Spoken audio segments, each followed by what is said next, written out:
মা, ও মা, কি করো তুমি? আমার খুব খিদে পেয়েছে, ভাত দাও তো। সে কি বাবলু, তুই ফিরে এলি যে? স্কুল ছুটি দিয়ে দিয়েছে? হ্যাঁ মা, আজকে স্কুল ছুটি, আর কাল থেকে গরমেরও ছুটি দিয়েছে। এবার অনেক দিন ছুটি পেলাম। বেশ, এবার তবে সাঁতারটা শিখে ফেলবি। তোর বাবাকে বলবো প্রতিদিন পার্কের ওই পুকুরটায় নিয়ে যেতে। আচ্ছা মা, এবারে ছুটিতে আমরা কোথাও যাব না? সবাই তো তাদের গ্রামের বাড়িতে যাচ্ছে। আমাদের তো গ্রামের বাড়ি নেই খোকা, আমাদের সবার আত্মীয় স্বজন শহরেই থাকে। না মা, আমি এবার গ্রামের বাড়িতে যাব। সেখানে গ্রীষ্মকালে অনেক মজার মজার খাবার পাওয়া যায়, আর গরমের মধ্যে নদীতে সাঁতার কাটা যায়। তুই এত কিছু শুনলি কোথায়? তোকে তো কখনো গায়ের কথা বলিনি। বাদল বলেছে ওদের দাদার বাড়ি গ্রামে কিনা, ওরা কালই সেখানে চলে যাবে, পুরো ছুটি কাটিয়ে তারপর আসবে। ওরা যাক গিয়ে, তোমায় কোথাও যেতে হবে না। যদি কোথাও যেতে মন চায় তবে তোমার ঠাকুরমার কাছে গিয়ে থেকে এসো। ও বাড়িতে আমি যাব না, এত বড় বাড়িতে আমার একা থাকতে ভালো লাগে না। তাহলে বাড়িতেই বসে থেকো, একজন স্যার রেখে দেবো, আঁকা আঁকিটা শিখে নাও। তোমার না ছবি আঁকার খুব শখ ছিল? ওসব বলে তুমি আমাকে ভোলাতে পারবে না মা, আমাকে গ্রামের বাড়িতে নিয়ে যেতেই হবে। বাবাকে বলবো আমাকে কালকেই যেন সেখানে নিয়ে যায়। এ কি মুশকিলে পড়লাম প্রভু।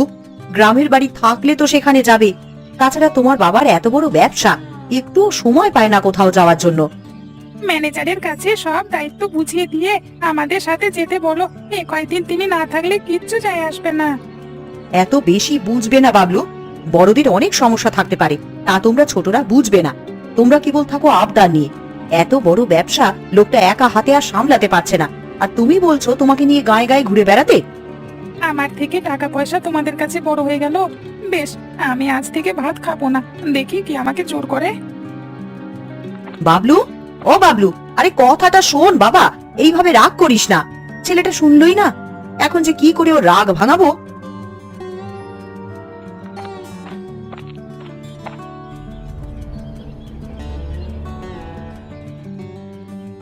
বাবলু, ও বাবলু, দরজাটা খোল বাবা, এসে কটা খেয়ে নে।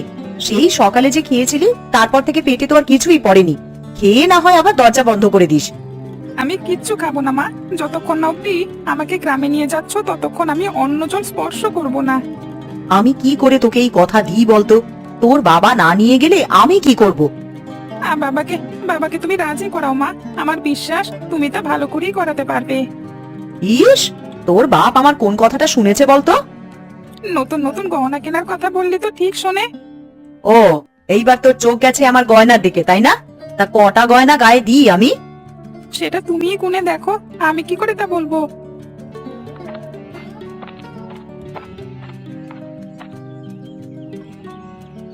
কি হলো জয়া, এখানে দাঁড়িয়ে রইলে যে? বাবলু কোথায়? ও এখন আসেনি?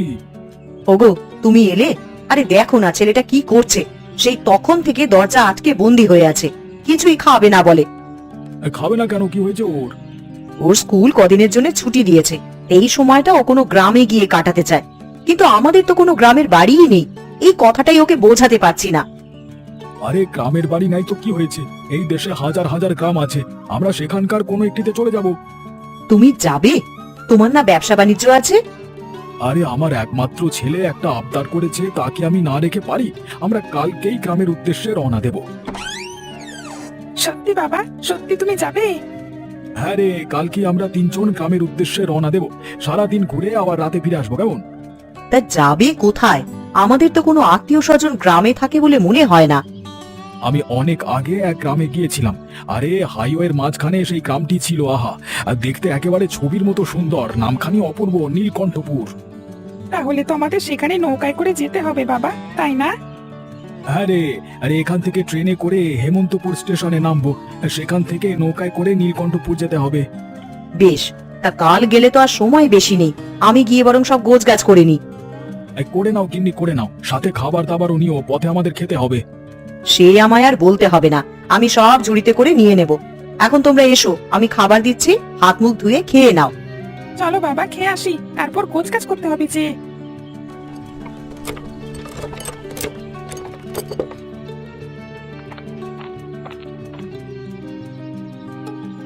গিন্নি, আরে ও গিন্নি, আমার জুতো জোড়া কোথায় রাখলে? আরে বাইরে যাব, খুঁজে পাচ্ছি না তো। আরে ওই তো, ওই রোয়াকেই তো রাখা আছে। তা তুমি আবার এই রোদের মধ্যে কোথায় যাচ্ছ? বাজারে যাচ্ছি গিন্নি, কিছু বাজার করে নিয়ে আসি। সে কি, আর ঘরে তো চাল ডাল সবই আছে, এর মধ্যে আবার বাজার কেন? আমার মন বলছে আজকে আমাদের বাড়িতে অনেক অতিথি আসবে, তাদের জন্যই কেনাকাটা করব। এই বুড়ো বয়সও তোমার ভীমরতি গেল না। এত টাল বাহানা না করে সোজা সাপটা বলেই ফেলো না যে তোমার আজ ভালো মন্দ খেতে ইচ্ছা করছে। তাই যদি হয় তবে তাই, এখন আমি গেলাম, তুমি ধানগুলো কোলায় তুলে নিও কেমন? বুড়ো মিনসে সুযোগ পেলেই আমাকে দিয়ে খাটিয়ে মারে। আজ আমি ধান তুলবো না, এই ধান এইভাবেই রোদে শুকোবে আর বৃষ্টিতে ভিজবে। বেশ, তবে রেখে দাও, বৃষ্টি বাদল আসবে না মনে হচ্ছে, আমি এসে তুলে নেব। থাক, কার লাগবে না, আমি কারোর জন্য কাজ ফেলে রাখি না। তবে তোমার জন্য পান সুপারি নিয়ে আসবো বুড়ি, এখন তবে গেলাম আমি কেমন?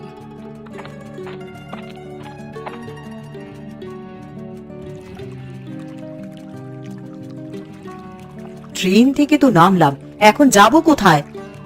এই হাওড় পার হয়ে দূরের একটি গ্রামে যেতে হবে, সেই গ্রামের নামই নীলকণ্ঠপুর। তাহলে চলো তাড়াতাড়ি নৌকায় উঠে পড়ি।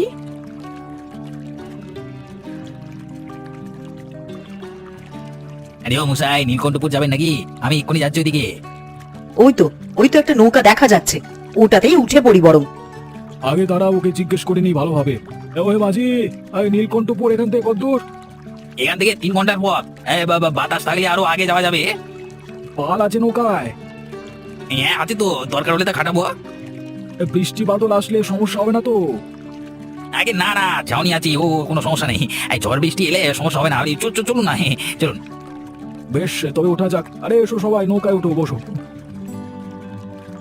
আপনাদের সাথে আর কেউ আসবে নাকি? না নৌকা ছেড়ে দেবো নাকি? না আরে না হে, তুমি ছেড়ে দাও, আমরা 3 জনই যাবো। আপনারা যাবেন কোথায়? কার বাড়ি মানে কার বাড়ির ঘাটে নৌকা ফেরাবো আর কি, সেটাই জিজ্ঞেস করছি আর কি।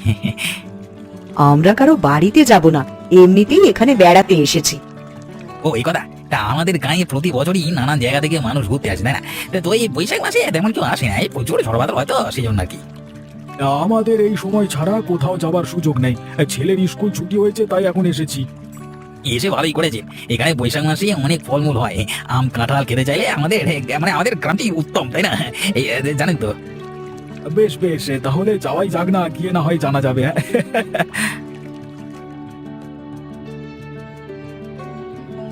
ননিবালা, ও ননিবালা, আরে কোথায় গেলি রে পোড়ার মুখী? কখন থেকে ডেকে মরছি আমি। আমি এখানে মা, ঘোষদের বাড়িতে গিয়েছিলাম আম কুড়োতে। ফের ওদিকে গিয়েছিলি? ওই ঘোষকিন্নির মুখ কেমন তো জানিস, ধরতে পারলে আর উপায় রাখবে না। আমাকে ধরতে পারবে না মা, আমায় দৌড়ে ধরবে ঘোষগিন্নি, সেই শক্তি ওর নেই। হয়েছে, আর দৌড়ুদৌড়ি করতে হবে না, এখন জালটা নিয়ে আয় তো, আজ নদীতে গিয়ে দেখি কটা মাছ ধরতে পারি কিনা। বেলা তো দুপুর হয়ে এলো, এখন নদীতে যাবে? ঘরে কিচ্ছুই নেই যে খাবার, মাছ না ধরলে না খেয়ে থাকতে হবে। তবে যাই চলো, দাঁড়াও আগে আমগুলো খেয়ে নি। আরে দেখো দেখো দেখো, মেয়েটার কাণ্ডটা দেখো, দিনে দিনে বোন মানুষ হচ্ছে। যা, ঘর থেকে বঁটি আর নুনের বাটি নিয়ে আয়, আমি কেটে দিচ্ছি।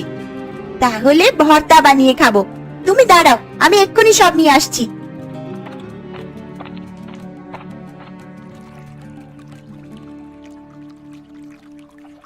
আরে কিভাবে ধরেছিস ননি? মাছ তো সব চলে যাবে, জালটা ভালোভাবে ধর না। ধরছি মা, তুমি টান দাও, এখন এতে মাছ উঠবে। কি ওটা বৌদি দেখছি, তা মাছ উঠলো? না প্রকাশ, এখনো কোনো মাছ পাইনি গো। তা তুমি কোথা থেকে আসছো? গঞ্জে গিয়েছিলাম, এক সাহেবকে নিয়ে এলাম, ওনারা এখানে ঘুরতে এসেছে। বেশ বেশ, তাহলে ওনাদেরকে বটতলায় নিয়ে যাও, সেখানে গিয়ে খানিক বিশ্রাম নিক, তারপরে গ্রামটা ঘুরে দেখিও। বটতলা? সেটা আবার কোথায়? এই গায়ের একটি জায়গা, বাইরে থেকে মানুষ আসলে ওখানেই জিরোয় আর কি। কেন এখানে ডাক বাংলো নেই? না বাবু, এই গরিব গাঁয়ে ওসব বাংলো ফাংলো কিছুই নাই। থাকবার মতো আছে গোপাল কাকুর দোতলা বাড়ি, সেটিও বটতলার পাশে, গেলেই দেখতে পাবে। আম কাঁঠাল খাওয়ার কোনো ব্যবস্থা নেই গায়ে এসে? এইসব ফলমূল না খেলে কি আর হয়? ও সব পাবেন বৌমনি, আগে গায়ের ভেতরে যান, সবাই নিজ নিজ গাছের ফলমূল আপনাদের কাছে নিয়ে আসবে খন, সেইখান থেকে যেগুলো ভালো লাগে সেগুলো কিনে নেবেন। বেশ ভালো তো, তাহলে ফেরবার পথে কিছু জিনিসপত্র নিয়ে যাওয়া হবে। আহা, শহুরে মানুষ রে, কখনো মনে হয় গ্রাম দেখেনি। ওখানে ওরা কত আয়েশ করে থাকে কে জানে। ও মা, তুমি ওদের দেখবে নাকি কাজ করবে? এদিকে রোদ যে পড়ে গেল গো। রোদ পড়ে গেছে? আরে তাই তো দেখছি, এই দিন দুপুরে হঠাৎ আলো কমে এলো কেন? কেন আবার দেখছো না দক্ষিণ আকাশ কালো করে মেঘ জমতে শুরু করেছে, ওটাই সূর্যকে ঢেকে দিয়েছে। দক্ষিণ আকাশে মেঘ জমা তো ভালো লক্ষণ নয়। ও ননিবালা, তাড়াতাড়ি কর মা, জাল নিয়ে বাড়ি ফিরতে হবে। বৃষ্টি শুরু হলে উঠোনের শুকনো পাতাগুলো সব ভিজে যাবে। বৃষ্টি নয় গো, আজকে ঝড় হবে। দেখছো না জলে কেমন ঢেউ উঠছে, বাতাসও বইতে শুরু করেছে খুব। যাই যাই তাড়াতাড়ি নৌকাটা বেঁধে বাড়ি যাই, বউটা একা আছে বাড়িতে।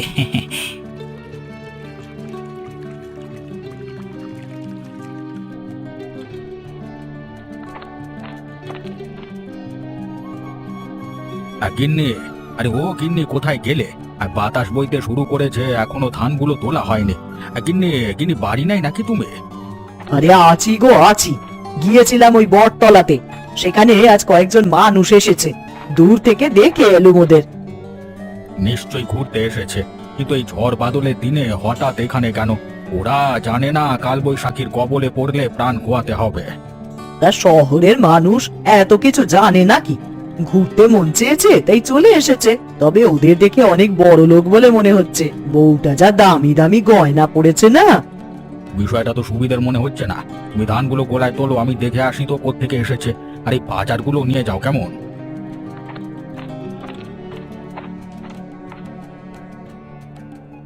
বাতাসটা দেখেছো? একেবারে প্রাণ ঠান্ডা করে দিচ্ছে। শহরে এমন সতেজ হাওয়া পাওয়া যাবে না। হ্যাঁ, অনেকদিন পর গায়ে এসে ছোটবেলার কথা মনে পড়ে গেল। একবার পিকনিকে গিয়ে এরকম দৃশ্য দেখেছিলাম, এবার গায়ে আসাটা তাহলে সার্থক হয়েছে। হ্যাঁ গো, বাবলুটা কোথাও যেতে পারে না। দেখো না কত খুশি হয়েছে ছেলেটা। মা মা দেখো দেখো, আকাশ থেকে সাদা সাদা কিসব পড়ছে, কি ওগুলো মা? ওগুলো সুতো বাবা। চাঁদের বুড়ি চরকা কেটে বাতাসে ছড়িয়ে দিয়েছে। এগুলো সুতো নয়, শিমুল গাছের তুলো। বাতাসে শিমুলের ফল ফাটায় তুলো বের হয়ে গেছে। ও এই ব্যাপার। দেখছেন আজকে শহরে মানুষ বলে কত কিছু অজানা রয়ে গেল। আরে জানবার কোনো শেষ নেই, জীবনের শেষ মুহূর্তেও নতুন কিছু জানা যায়। তা তোমরা কোত্থেকে এসেছো বাবা? আমরা অনেক দূরের একটা শহরে থাকি, কিন্তু আপনি কে? আমি গোপাল, এই গায়ের মোড়ল। ওই দোতলা বাড়িটা দেখছো সেটা আমার। কিন্তু তোমরা ওই কালবৈশাখী ঝড়ের মধ্যে এখানে বসে আছো কেন? কালবৈশাখী ঝড় বলেন কি? তাহলে তো শহরে ফিরে যেতে হবে। সে সুযোগ আর পাবে না, কিছুক্ষণের মধ্যেই ঝড় শুরু হবে। তোমরা কিছু না মনে করলে আমাদের বাড়িতে আসতে পারো, ঝড় শেষ হলে ফিরে যেও। নিশ্চয়ই যাব। এই কালবৈশাখী ঝড়ের কথা অনেক শুনেছি, এখানে থেকে প্রাণ খোয়াতে চাই না বাবা। তাহলে তাড়াতাড়ি চলো বাবা, এখানে থাকলে যে কোনো সময় গাছের ডাল ভেঙে পড়তে পারে। হ্যাঁ হ্যাঁ, তাই চলুন তাই চলুন।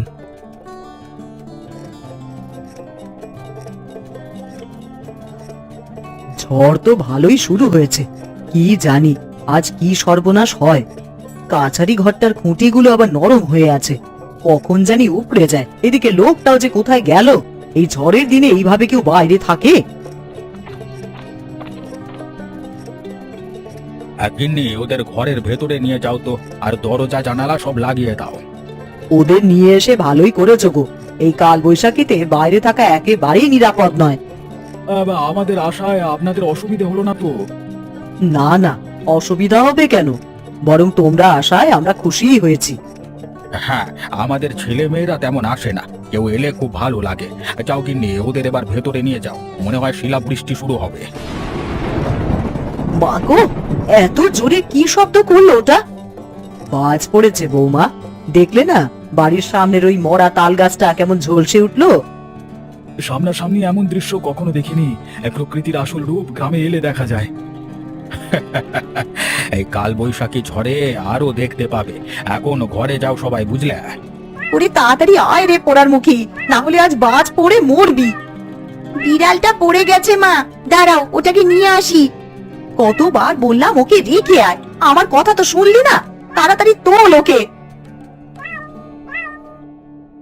সে কি রে, তোরা এই ঝড় বাদল মাথায় নিয়ে কোথায় যাচ্ছিস?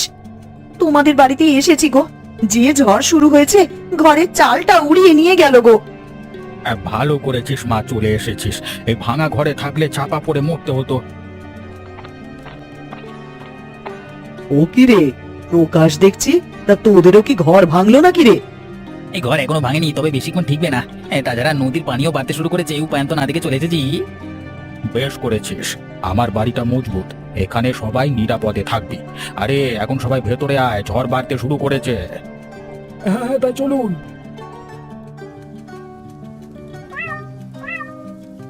কেমন ঝড় এসেছে দেখুন, চারপাশ রাতের মতন অন্ধকার হয়ে গেছে। এমন ঝড় আমি কখনো দেখিনি বাবা। এই গাঁটার কি অবস্থা হয় কে জানে, সব ঘর যে তো সবই তো নড়বড়ে। কারো কোনো অসুবিধা হচ্ছে না তো? ঘরে আর প্রদীপ নেই, তাই একটা রান্নাঘরে রেখে আরেকটা এখানে দিয়ে গেলাম। এর মধ্যে আবার রান্না কেন? ঝড় বাদলের দিনে তোমরা মহাভোজের আয়োজন করছো নাকি? তোর কাকা তাই করেছে, বাজার থেকে বড় একটা মাছ কিনে নিয়ে এলো দুপুর বেলা। সকাল থেকেই আমার মনে হয়েছিল আজকে বাড়িতে অতিথি আসবে, এমন ঝড়ের কবলে পড়ে তোমরা আসবে কে জানতো। মা, ওমা খিদে পেয়েছে, খুব কিছু খেতে দাও।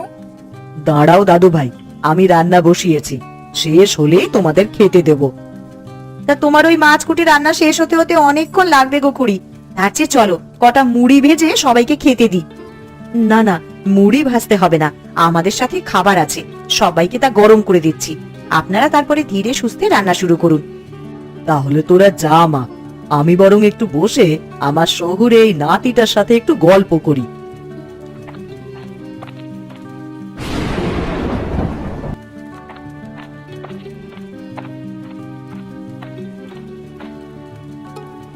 এই নাও সবার জল খাবার, পেট পুড়ে খেয়ে নাও, ভাত হতে কিন্তু রাত হবে।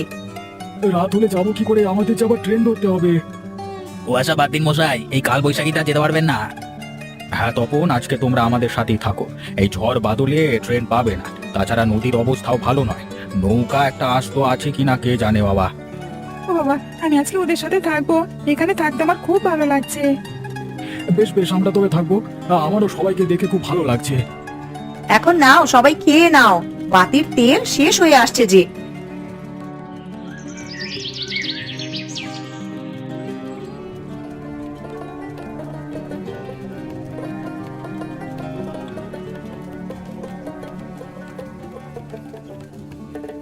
আহ ননি, এরকম করিস না তো। আরে নিজে খাবি নাকি না সব বেড়ালের পেটেই দিবি রে? ওর খুব খিদে পেয়েছে মা। খাবার শেষে যে কাঁটাগুলো থাকবে সেইটা খেতে দিস। এখন তুই খা রে পোড়ার মুখী, বাতির তেল যে শেষ হয়ে আসছে। ও বউ, তুমিও বসে পড়তে, বাতিতে তো আর বেশি তেল নেই, যে কোনো সময় কিন্তু নিভে যেতে পারে। না না, মানুষগুলো আগে খাক, তারপরে আমি আর তুমি বরং বসে পড়বো। এতগুলো মানুষকে তুমি একা খাবার দিতে পারবে না গো। তাই ভালো, তুমি আজকে অতিথি সেবা করো, এমন সৌভাগ্য কজনের হয়? কাল বৈশাখীতে অতিথি আপ্যায়ন। সব মোড়ল মশাইয়ের জন্যই হয়েছে, ভাগ্যিস তিনি আমাদেরকে ডেকে নিয়ে এসেছিলেন, না হলে এতক্ষণে ঝড়ের তাণ্ডবে কোথায় থাকতুম কে জানে। সবই হচ্ছে বিধাতার ইচ্ছে, না হলে এমন ঝড়ের দিনে আমার বাড়িতে আপনাদের পাত পড়বে কে জানতো। আমরা আজ আর বেশি কিছু খাওয়াতে পারলাম না, ঝড়টা কমুক, কাল সকালে সবাইকে রাজহাঁসের মাংস দিয়ে খিচুড়ি রান্না করে খাওয়াবো। আর কিছু লাগবে না কাকিমা, যা করেছেন তাই ঢের। সে কথা আমরা শুনবো না বৌমা, এই কালবৈশাখীতে যখন আমার বাড়িতে উঠি পড়েছ, তাই আমরা যা রাঁধবো তাই খেতে হবে, কি বলো দাদু ভাই? হ্যাঁ মা, আমরা খিচুড়ি খাবো, আর আমি এখানে আরো অনেক দিন থাকতে চাই।